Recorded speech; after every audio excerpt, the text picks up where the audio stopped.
Hi everybody, thanks for joining our talk about extended reality.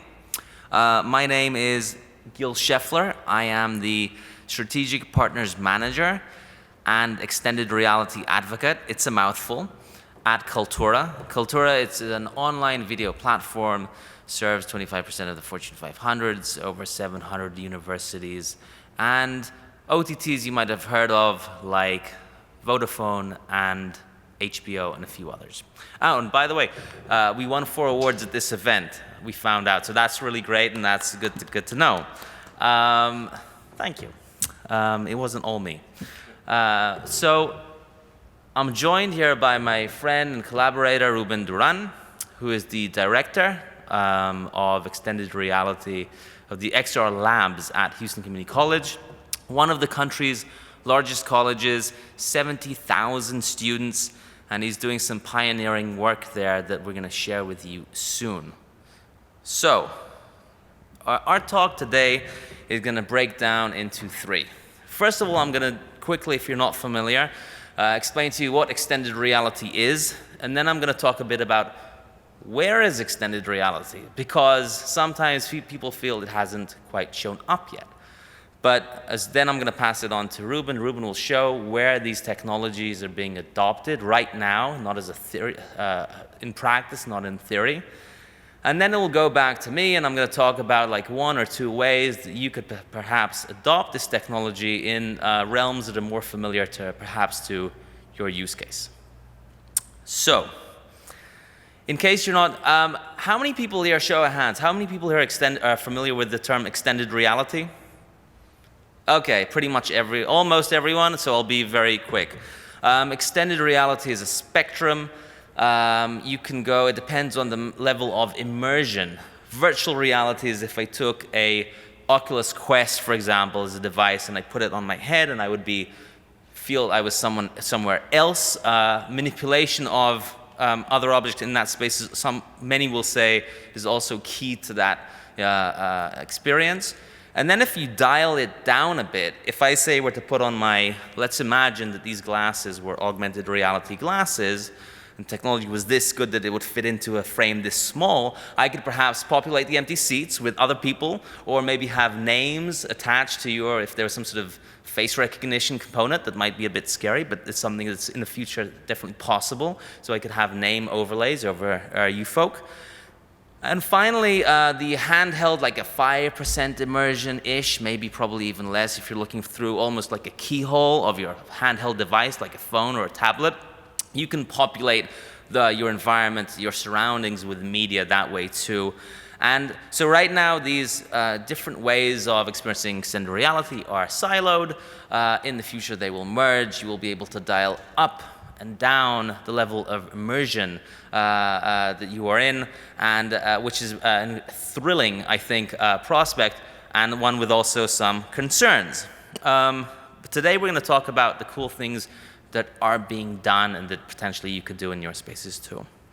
So, yes, this might sound like a familiar theme. I could do an hour-long kind of like funny VR moments of the past, like failures to launch. We have here Angela Lansbury in the classic Murder, She Wrote episode circa 1993. VR, every so often, the past 20 years at least, somebody comes up and says, this is the next thing, adopt it now, or stay, or you will be left behind. Yes, there have been false starts, and Nintendo, Virtual Boy, Nintendo's epic failure, and so on. Again, I told you I could just do a meme, a funny past event session. But we've come a long way since. This isn't like a complete pipe dream. Every single big tech, and this is a capital big tech company, Apple, Facebook, Google, Microsoft, is investing millions and hundreds of millions into hardware and software that will make this more and better, cheaper and cheaper, and much more mainstream. You have also companies, I want to name just a few, Magic Leap and HTC and AR and VR. And then you have also content providers like the NBA streaming in 360 all their games. This, I think, is, and also then you have, so that is the intent of the companies. They're investing in because they believe it. And then there are some companies who are starting to see returns. Yes, they are limited, but they are becoming more significant. Facebook's VR sales for the Quest, one of my faves, is really strong, and so we're seeing a lot of adoption. At the same time, here, for example, I have from October 21st an article that predicted 2020 will be the year of augmented reality. Well, oh, you know what? I'll jump to this. Guess what happened a week later, or 2 weeks later? A week ago, Apple said that they would push back to 2022. So all these predictions, you know, I feel obliged to share this this kind of prediction despite DigiCapital of revenue from XR. It is highly speculative. I think this is done on a good faith basis, but you know, we're still dealing with something that, you know, will come around sooner or later. When will be the inflection point? I don't know, but I will say right now, and I'm going to share some examples before when we hand over this session to Ruben, that this technology is certainly better than it has been before, cheaper than it has been before, and is actually being adopted, not by the consumers. We have this tendency to think everything is an iPhone adoption. Shows up, the next day, everyone has one. This is taking a bit more of a circuitous route. And the route that it's taken is actually the adoption by academic institutions and enterprises in training and learning and arts. As Kaltura, we power many of those experiences, bringing it in from connecting the mainstream kind of online video platform with those more futuristic, experimental kind of mediums. And what that breaks down to exactly, Ruben will expand on in his part of the session. Ruben. Thank you, Gil. I'll really use my watch. I get mine. So, for us at Houston Community College, we have different scenarios that we really needed to start thinking. And this is something that we did back 10 years ago when we first implemented Kaltura at Houston Community College. And it is where students are now creating media in very many different ways using emerging technologies.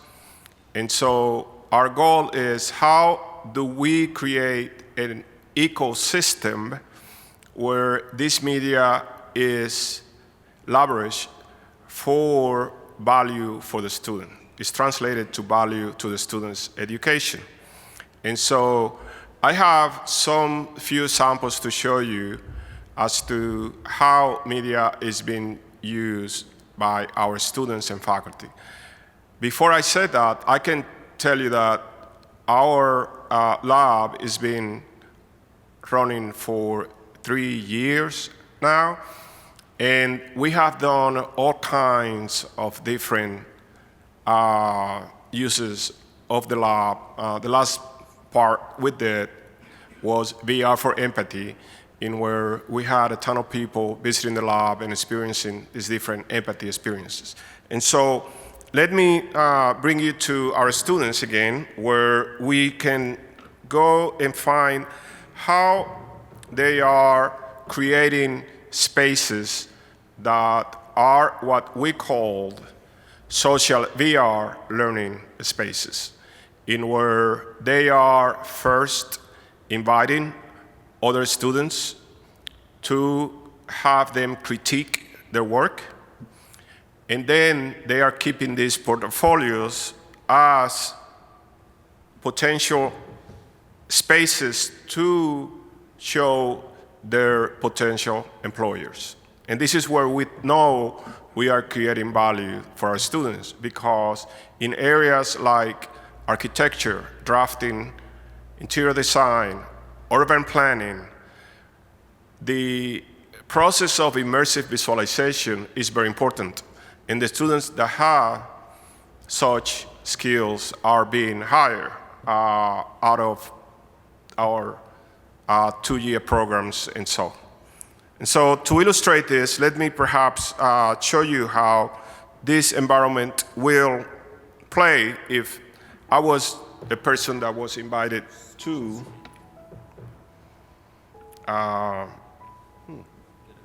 I have not moved to this here.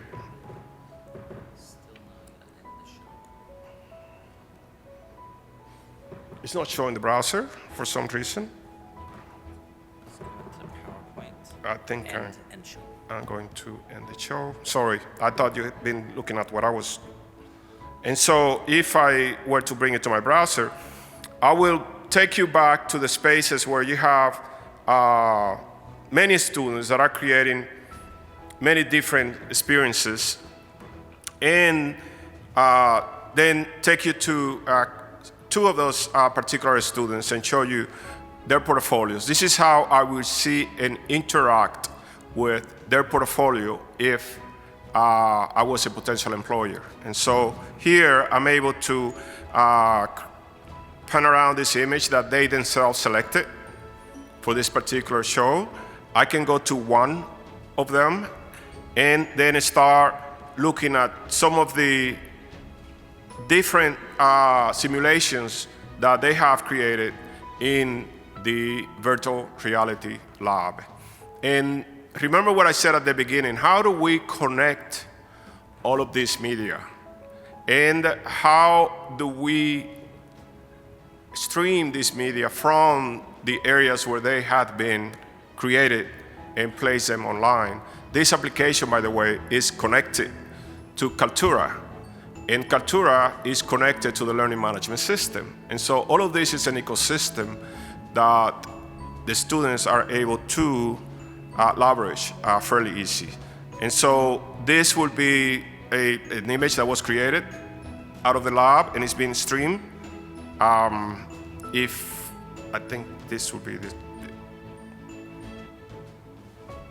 I were to perhaps show you another creation from that same student, you will find a 360 video that is being created also in the XRLabS and is actually being placed in this one media space called One.VR. So this will be one example of how our students are creating these different spaces from the lab, and we are creating value for them.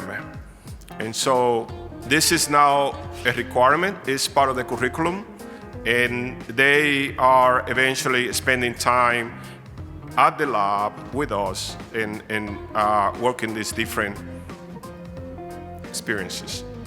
And so to keep further and show you even more of the different experiences that they're creating, this will be what a simulation will look like from one of our students. And this is a combination of a drone footage with simulations that are actually all done in that same lab. And that will be part of the portfolios for that particular department. So we are also highlighting the department, by the way, right? And so this is an area where a potential employer can actually find the work that our students are doing and decide which one they are actually hiring. And so this would be another example of the students using XR technologies where they are also placing that same content in an augmented reality way and playing the content in front of other students, clients, and so on. And so this is, again, showcasing that particular way that our students are using this technology. If we were to go further and then start thinking how we are going to bring different cross-discipline collaboration in that same department, if I were to keep picking that same area, you can have a room where architects and interior designers and people from the city that have information about the city codes and so on are all meeting in that one space that was created by the student and are going over different scenarios before they start building anything. And so if you think about cost, if you think about collaboration, there are so many different ways in which this is actually helping students in many different ways. And so this would be a good example of how they are eventually.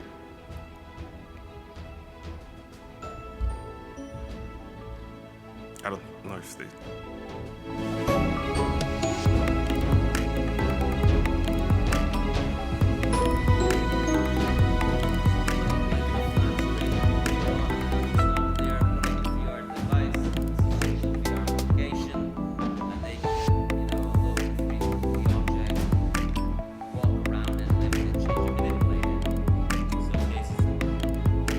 So think about this in many different ways, right? So I'm just showing you perhaps this particular building.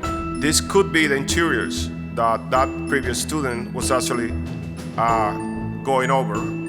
And the student can actually invite other people to go and critique that particular interior. And so they don't like the color of the walls.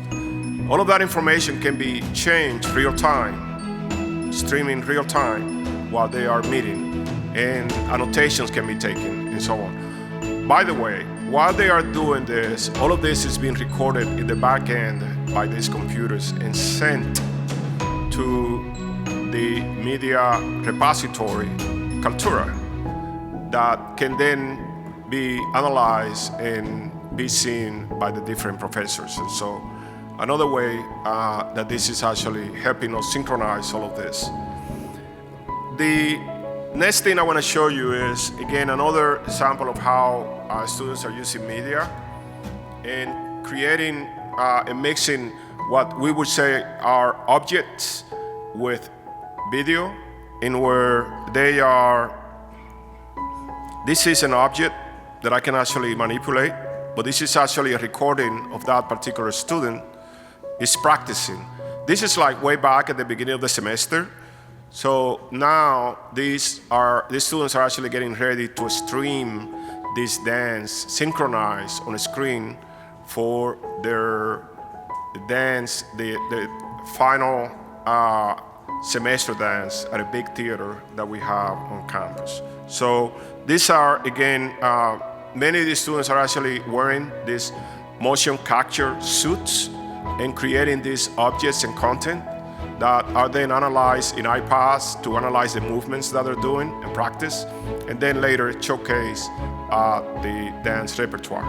And so I know that there are many other really good samples of how this object and video technology is being used. So I want to pass it on to Gil so that he can perhaps show you more on these same different samples. Thank you. Yeah, thank you, Ruben. By the way, I love this. So this is an unusual use case because you actually think, oh, this is for 3D objects or for STEM core classes, but this is in the arts.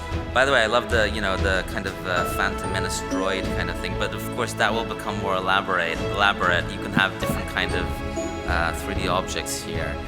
Okay, so here you have a Kaltura player with a 3D object overlay on top. It's not, the 3D object is not interactive, but here's a different use case that might be, if you're coming from a kind of consumer-oriented perspective, you might be more interested in advertising. And essentially, it's exactly the same technology we showed you a second ago. It's a Kaltura video player with a 3D object overlay. You'll see that there's a slight complex variation. So this is an Aston Martin. I don't think this is aimed at students per se, unless they're very have to be very lucky. But here you have a simple. This could be if you're streaming any kind of VOD. You can have a 3D object. By the way, I am manipulating, moving with my cursor this model of the car, and you click on the model. And then you have an overlay of the 3D object. So I were interested in this car, and by the way, when I say car, this is an X, right? Put in a coffee, a mug, put in anything that you might be interested in. If you're again in the consumer world, you might be interested in selling. And here you have the hotspots again. So this isn't a video of the object. I am moving it with my cursor, and I'm clicking on a hotspot, and I can zoom in. Reel in, I can almost look at what they're listening to on the radio, or zoom out. Again, I'm manipulating this on my computer. So there are different hotspots that do different things. So I think this is kind of like a very cool way to bring in a touch of the broader definition of extended reality into a flat experience. And the minute that you have, by the way, the interaction between what is essentially an MP4 playing in a player, right, and a 3D object on top of it, now you're doing something different. You're having different kind of file types interact, you're weaving in together, preparing the true extended reality experience where you'll be able to poke this experience and make it pop out. When the hardware is a little better, cheaper, whatever, software is a little there as well, but also awareness. That's what we're trying to achieve in this talk. Awareness is really key. You can have all the hardware, software, it's not gonna happen if people aren't aware that these things exist and are possible. So here you have, like something, by the way, I love the background kind of soothing music. I'm gonna stop now. Let it continue. I like it. I feel like it's, it's exciting. Whatever. So you have this idea here now. So this is something I think certainly if you're doing kind of sports streaming or anything like that. And actually there are a couple of use cases I can show. You can show a stadium, you can show seats, and you can potentially sell things if that's what your business is. So that's just one example, I think, of having those together. And all the media file types we're talking about in this world, the OBJs, the GLBs, whatever it is, MP4, 360s are just MP4s read differently. So they're all having them on the same place, and then building new experiences. Once the awareness is there, and Ruben is one of the people pushing awareness. Students, younger folk who are more tech savvy, and I know what a 3D object is. I can maybe potentially even create one. I know how to click on a hotspot. Once the awareness is there, and we're getting there, and the hardware is there, and by the way, if you haven't tried out, you seem to all be very familiar with the XR world, but if you want to try out a Quest, whatever, you're more than welcome afterwards. Once the hardware is there, once the software, that's the Kaltura component, that's what we're trying to do.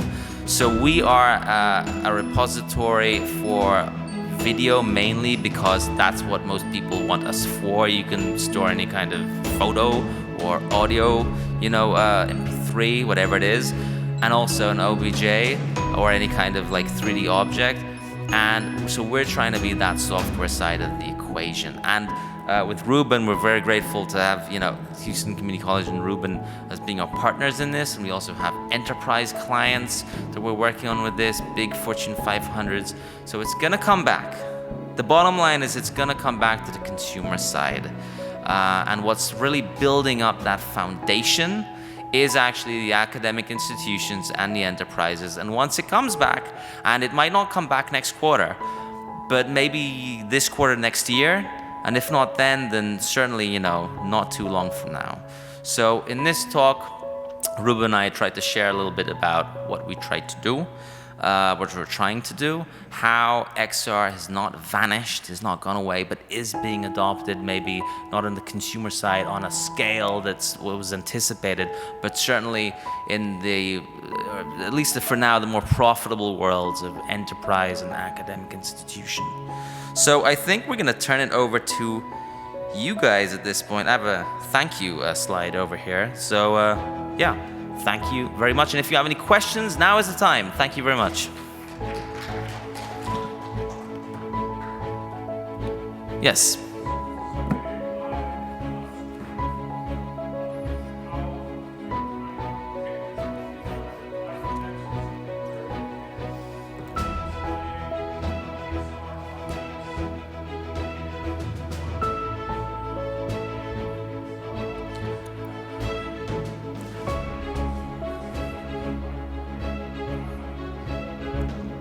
There's a configurator, so you can prompt a XR 3D object on top of a player and make it show up at a certain moment in time and then go away. And we're working specifically on the authoring tool of that. We're working on that right now. Exactly the workflow we're working on. Let's put VOD works live. We're working on that one. Anybody else? Anybody using extended reality would want to share with us maybe what they're doing or what their interests are? Yes.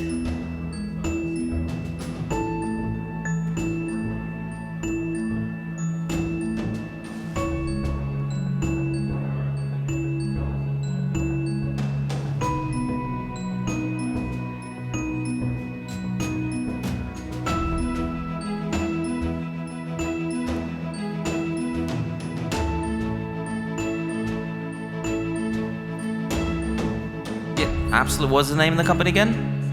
Aceto. Wonderful. Okay, Aceto. So that's a good plug. I'd love to see your demo afterwards. And yes, sports, by the way, it's such a obvious use case, and of course, it's one of the most profitable markets. So yes, I'd love to see the demo. Thank you. Yes.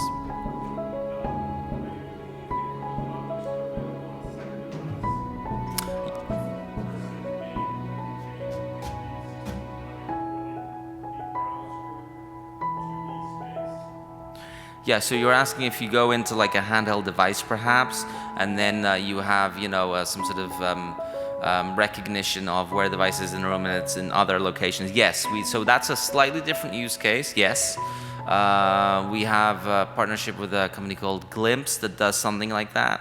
I'm like happy to show it to you afterwards. But yeah, and so once you have all the media types in the same server, whether it's, you know, going through a camera mode on a handheld device, or populating an environment, an AR use case like that, rather than a desktop and or handheld flat experience like I just showed to you now, yeah, there are solutions like that that are available on our end. But it's exceptional still, so it's great to have, you know, folks to kind of tell us sometimes what the use cases are, because we're learning every day.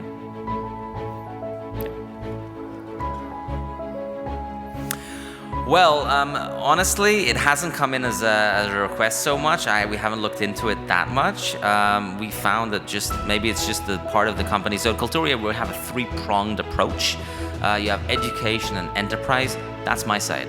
So live, we do have live, but it's usually town halls. And so I've been pushing, pioneering like this use case on my end. The OTT side, that's a separate division. Nice folk, sit a few desks down me, but their focus, as you can imagine, primarily on live. So just from my end, it just hasn't come in as a demand. But I'd love to hear more about, like, you know, what you might be interested in, and actually dial back to those folks and see what we could do. Okay, so by the way, thank you so much for coming. And, you know, it's the end of the conference almost, just one more session, I think. So, you know, I hope you had a great time. And this was, you learned something from this chat. So, thank you very much.